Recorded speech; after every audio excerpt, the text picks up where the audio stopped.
En este video les voy a hablar de las últimas 10 ganadoras a mejor película en los premios Oscar y las voy a estar ordenando de mejor a peor. Voy a basarme en mi criterio personal, pero también voy a tratar de ser lo más objetivo posible al hablar de estas películas, pero pues al final de cuentas es una lista de arte y rankear el arte pues es muy subjetivo. Así que aquí vamos y voy a empezar de peor a mejor y voy a empezar con lo que para mí es la peor ganadora del Oscar en los últimos 10 años, definitivamente Green Book, dirigida por Peter Farrelly, sí, el mismo que hizo Dumb and Dumber y Loco por Mary, un director que sinceramente no tenía nada que estar haciendo ganando el Oscar mejor guión original y mucho menos mejor película. Para mí la única razón por la que Green Book ganó es porque la Academia tuvo miedo de premiar una película como Roma, pero eligieron esta cinta, una cinta muy tibia, sin carácter, una película que aborda un tema tan delicado como es el racismo en el sur de Estados Unidos de una forma superficial. No lo hace con honestidad o sensibilidad, como otras películas recientes que han logrado esto sin caer al melodrama, como Sinners o American Fiction.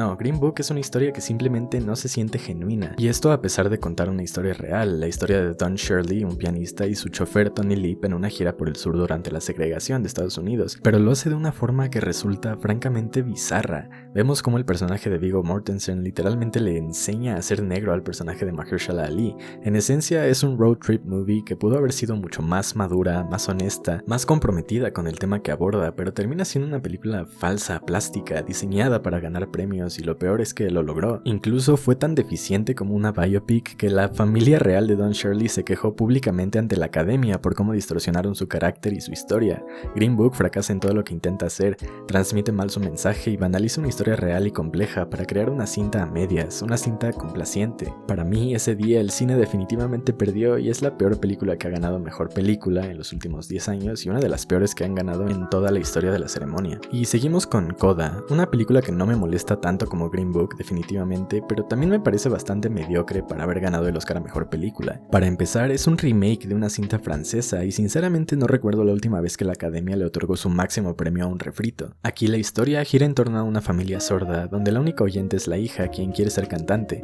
Esto genera un conflicto natural. Sus padres y su hermano no pueden comprender ni apreciar su talento, lo que da lugar a dinámicas emocionales que pueden llegar a ser desgarradoras. Y al menos Coda tiene algo de corazón, no late con fuerza, pero está ahí. Troy Kotsur está excelente y su Oscar como mejor actor de reparto fue completamente merecido, al igual que Mahershala Ali en Green Book. De hecho, las actuaciones de reparto de estas dos últimas películas son lo que más destaco. Sin embargo, Coda se siente como uno de esos dramas familiares que podrías encontrar en Tubi o en televisión abierta. No lo estoy criticando por ser una producción más pequeña, no es que siempre espere que una ganadora del Oscar sea una superproducción, pero lo que sí espero es que tenga peso, que se sienta trascendental, y esta película no lo logra. La ves, te hace sentir bien y al día siguiente la olvidas, al menos eso me pasó a mí. Entiendo que haya personas a quienes esta historia les haya llegado al alma, y si es tu caso pues me alegro, pero para mí no fue así, no me conmovió. Tal vez la versión francesa tenga más alma, lo admito, no la he visto, pero además aquí la presencia de Eugenio Derbez me sacó por completo de la experiencia. Él estuvo muy involucrado en esta película y tiene un papel en ella, y siendo un mexicano a quien no le cae tan bien Eugenio Derbez pues me sacó totalmente de la inmersión. Admito que esto es un sesgo personal, claro, pero pues hasta esto afectó mi experiencia. En resumen, Coda no ofrece nada nuevo, no reinventa, no sorprende y recurre a fórmulas melodramáticas bastante trilladas. Aún así no me parece ofensivamente mala como Green Book, es una película disfrutable que puede llegar al corazón si la ves en el momento emocional adecuado. Eso sí, reconozco el valor de su representación. La inclusión de personas sordas y con discapacidad auditiva es significativa y necesaria, y la representación en el cine siempre es algo positivo para mí. En ese sentido, Coda hace una labor muy importante, al igual que la película original francesa, pero para ponerlo en contexto, justo unos años antes se estrenó Sound of Metal, una película verdaderamente poderosa que trata de un tema similar, cómo nuestro protagonista va perdiendo su audición y cómo esto le afecta a su pasión por la música, su carrera y su identidad. Sound of Metal se tocan temas universales con una profundidad y sensibilidad mucho más sólidas que en Coda, y Sound of Metal demostró cómo se podía hacer bien y aún así no fue reconocida por la Academia de la misma forma, y eso solo hace más frustrante la victoria de Coda. Y bueno, seguimos con La forma del agua de Guillermo del Toro, uno de los tres amigos, un gran director de nuestros grandes directores mexicanos que estuvieron arrasando en los Oscars, y aquí en esta película pues justamente también tenemos una protagonista muda. Aquí Del Toro continúa con su tradición de explorar monstruos antropomórficos, y en La forma del agua en particular me parece uno de sus más complejos y mejor escritos de toda su filmografía. Pero la película en general para mí resulta resulta un poco decepcionante. Trata sobre los prejuicios, el rechazo a lo diferente y sobre la empatía como una fuerza que puede trascender el lenguaje, las normas sociales o hasta la especie, y también puede leerse como una historia sobre el poder del amor y la conexión entre marginados.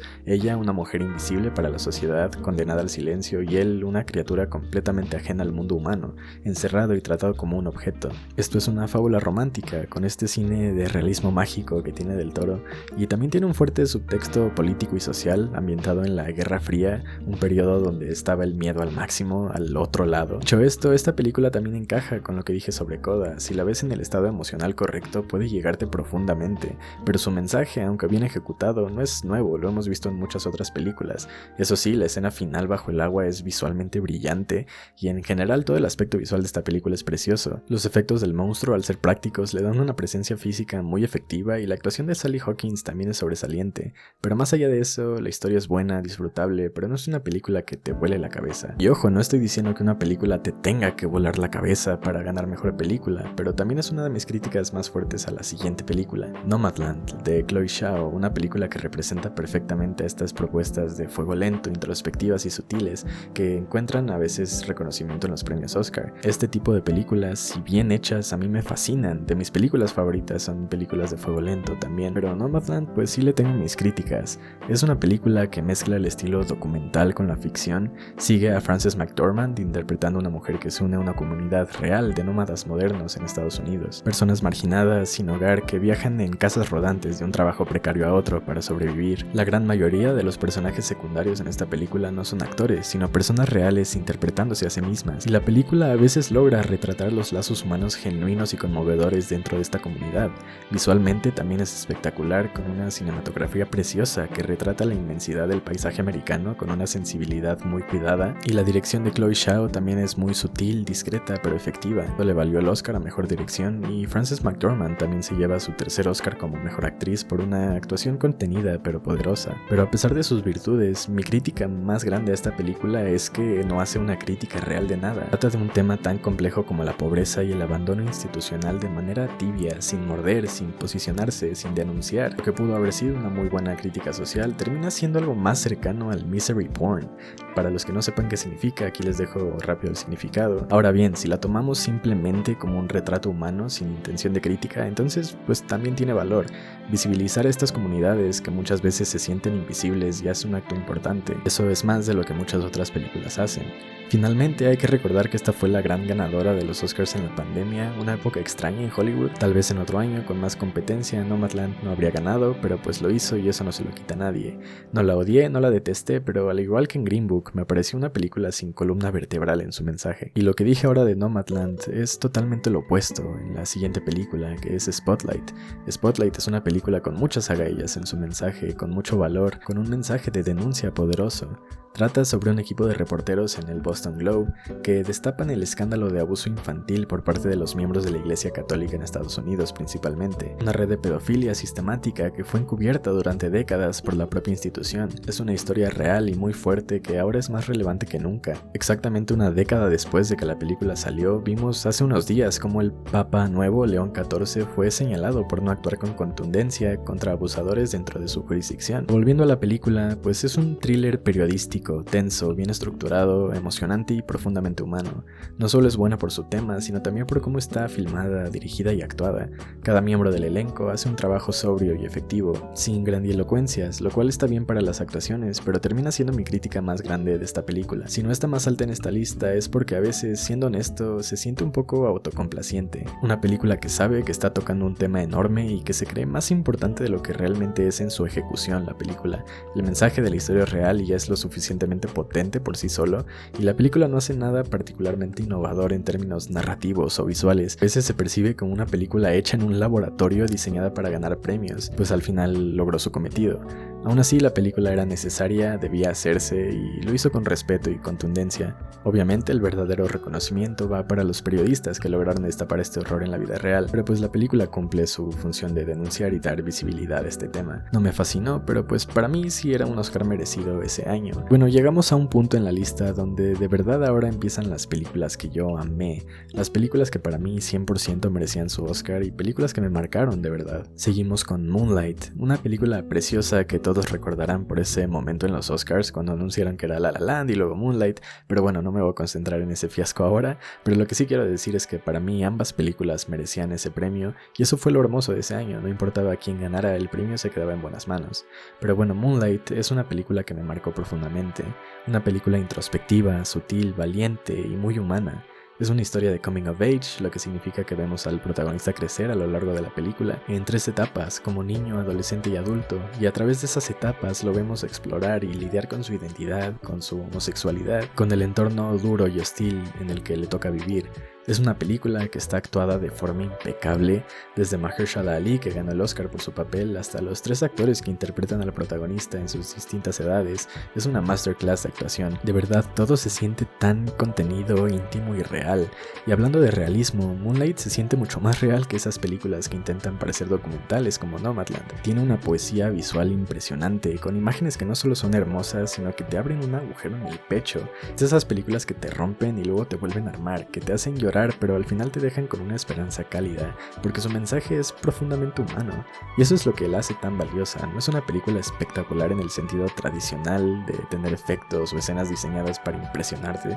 Lo que tiene es alma, humanidad y una dirección arriesgada, pero sutil. Cada encuadre, cada silencio, cada mirada está perfectamente calculada para transmitir lo que no se dice en palabras, y aún así tiene algunos diálogos que se me han quedado hasta el día de hoy marcados. Si no la han visto, de verdad véanla. Moonlight es una de esas películas que no solo valen la pena, sino que se quedan contigo. Y seguimos con Anora, una película que seguramente la tienen muy fresca en la memoria porque fue la más reciente ganadora, y es dirigida por Sean Baker. Sean Baker tiene una sensibilidad única que en la mayoría de sus películas como Tangerine o The Florida Project o Red Rocket ha mostrado su interés por darle voz a personas marginadas, especialmente en comunidad de trabajadores sexuales, y Anora no es la excepción. Aquí nos cuenta la historia de una joven que trabaja como bailarina exótica y como prostituta, y un día conoce a un millonario ruso, heredero de una familia ultra rica, y lo que al principio parece un cuento de hadas, una especie de Pretty Woman o Cenicienta moderna, rápidamente se transforma en algo mucho más complejo y oscuro. Y es que de verdad esta película tiene todo lo que a mí me encanta, tiene comedia, tiene drama, tiene unas de las escenas más eufóricas que he visto en años,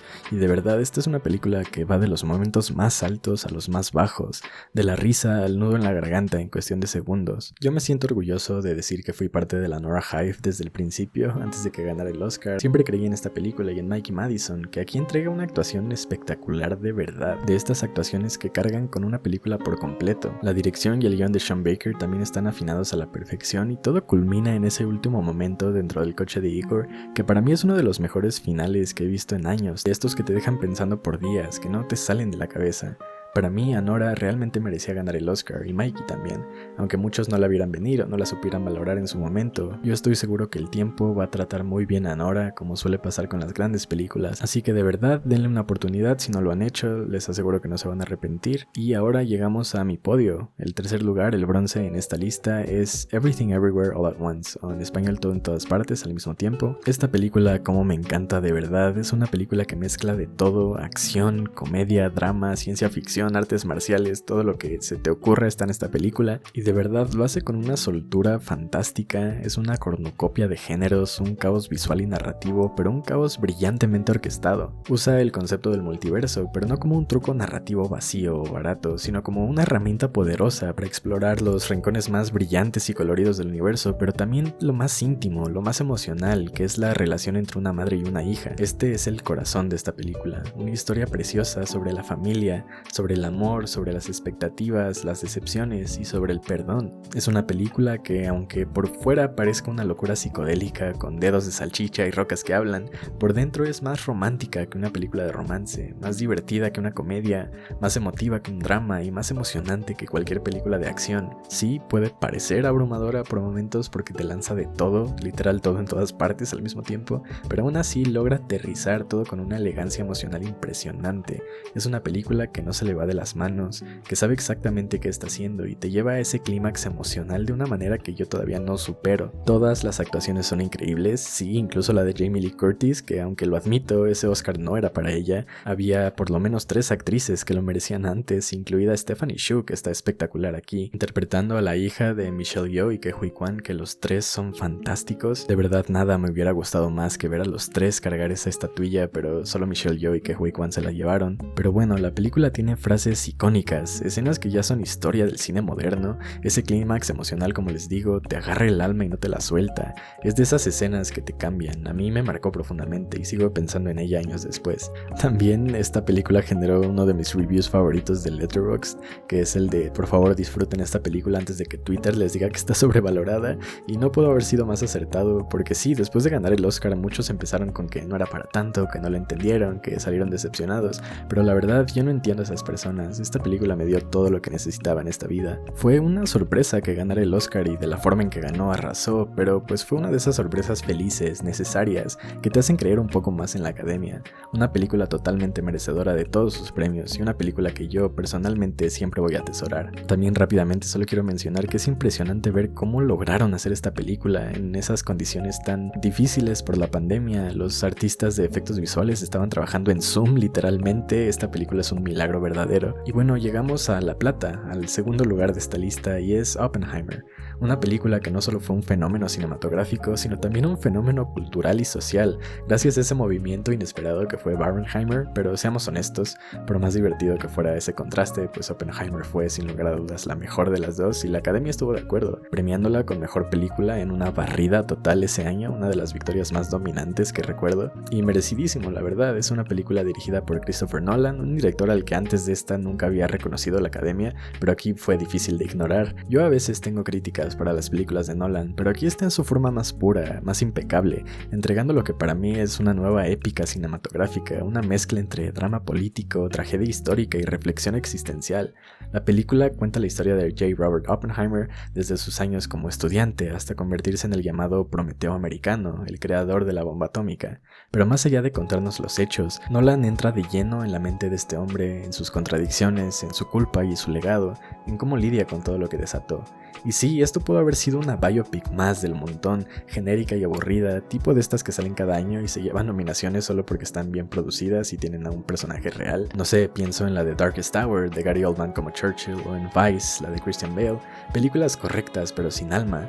Pero Christopher Nolan aquí hace algo diferente, hace una película emocionante, hipnótica, que te atrapa desde el primer minuto. Si la viste en cines, en IMAX, seguro que todavía tienes grabadas esas imágenes, ese sonido, esa forma en que la pantalla explota, sin necesidad de mostrar violencia, solo conciencia, dilemas morales y una tensión brutal. Porque eso es lo más impresionante de Oppenheimer, logra ponerte al borde del asiento solo con diálogos, solo con conversaciones en salas, con juicios, con ideas, y de repente te está latiendo el corazón como si estuvieras viendo una gran persecución, pero no, solo estás viendo a dos personas hablando en una mesa. El elenco es otro nivel, un ensamble de primerísimo nivel donde todos están perfectos, desde Cillian Murphy, que carga la película con una intensidad tremenda, hasta todos los secundarios, que llenan cada rincón de esta historia con peso y presencia. Downey Jr. aquí entrega lo que es probablemente la mejor actuación de su carrera, y es de esas películas que solo ocurren cada ciertos años, donde todo se alinea para crear algo monumental, y ese final... Bueno, ese final es una bomba en sí misma.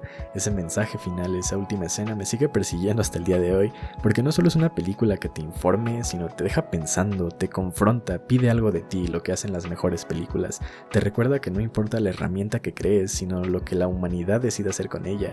Es un mensaje potente, relevante incluso hasta el día de hoy. Así que sí, para mí el Oscar fue totalmente merecidísimo. Todos los Oscars, incluyendo el de banda sonora, que es de mis bandas sonoras favoritas de Ludwig Göransson, ese fuera de serie. Y pues bueno, ese fue el segundo lugar en mi lista, y si has estado prestando atención, seguramente ya sabes cuál es la película que se lleva el oro en mi podio, y es una película que sinceramente no necesita presentación: Parasite, de Bong Joon-ho. Una película brillante en todos los sentidos, dirigida por este maestro surcoreano que, si me preguntan, tiene una de las filmografías más impresionantes de cualquier director vivo. Pues Parasite es su magnum opus, su obra maestra. ¿Y qué se puede decir de esta película que no se haya dicho ya? Es cine en su forma más pura, más afilada y más poderosa. Un drama familiar, una crítica social feroz y a la vez una historia tan universal que aplica no solo a Corea del Sur, sino también a toda Latinoamérica y honestamente casi a cualquier parte del mundo. Se trata de esta familia pobre que sobrevive como puede y dan un plan para escalar socioeconómicamente, trabajando todos para esta otra familia rica y acomodada. Esta dinámica entre ambas familias, esas dos caras opuestas de una misma moneda están presentadas con una precisión quirúrgica por Bong Joon-ho. Todo en esta película funciona a la perfección. La cinematografía es una locura, la dirección es magistral, las actuaciones son inolvidables y el guión, bueno, ese guión simplemente es uno de los mejores que ha premiado la Academia en toda su historia. Es un guión redondo, tenso, gracioso, cruel y triste, lleno de simbolismos y metáforas visuales que te siguen rondando la cabeza años después de haberla visto.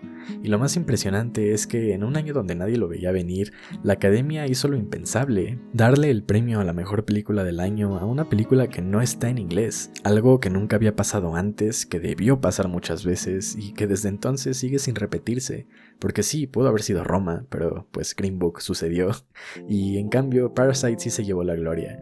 Y fue una victoria histórica, una celebración del cine en todo el mundo. Bueno, excepto cierto presidente de Estados Unidos, ¿no? Pero dejemos ese tema ahí. Y bueno, Parasite es una oda al cine, a todo lo que está bien en este medio. Y es una de esas películas que te recuerdan por qué amas el cine, aunque suene trilladísimo, pero es verdad. También es una de las pocas películas de la historia que ha ganado tanto la Palma de Oro en Cannes como la mejor película en los Oscars, la otra siendo Anora recientemente. Pero bueno, recuerdo ese día viendo la ceremonia, yo no creía que se la fueran a dar Parasite, pero de verdad qué bueno que lo hicieron, porque fue una victoria importantísima, no solo para el cine internacional, sino para todo lo que está bien con este arte. Y es que de verdad, la película está repleta de momentos icónicos que ya han trascendido el cine mismo, incluido ese final que es perfecto. Así que sí, merecidísimo primer lugar, oro absoluto, y pues así queda mi ranking final con todas las películas, aquí lo dejo en la pantalla. Ahora que ya terminé de hablar de todas estas películas, tengo que admitir que tal vez movería algunas películas. Hablar de todas ellas, pues me ha refrescado la memoria de alguna forma y pues quizás cambiaría el lugar entre Nomadland y La forma del agua, y Moonlight tal vez la subiría algunos puestos. Pero bueno, espero que hayan disfrutado este video, que les haya dejado algo, aunque sea un dato, una reflexión, lo que sea. Y si hay alguna de estas 10 películas que no han visto, de verdad véanlas, todas valen la pena por una razón o por otra. Ganaron el máximo galardón del cine y aunque no siempre estamos de acuerdo con la Academia, pues estas son las que quedaron para la historia. Este fue mi ranking, gracias por verlo y nos vemos en el próximo video.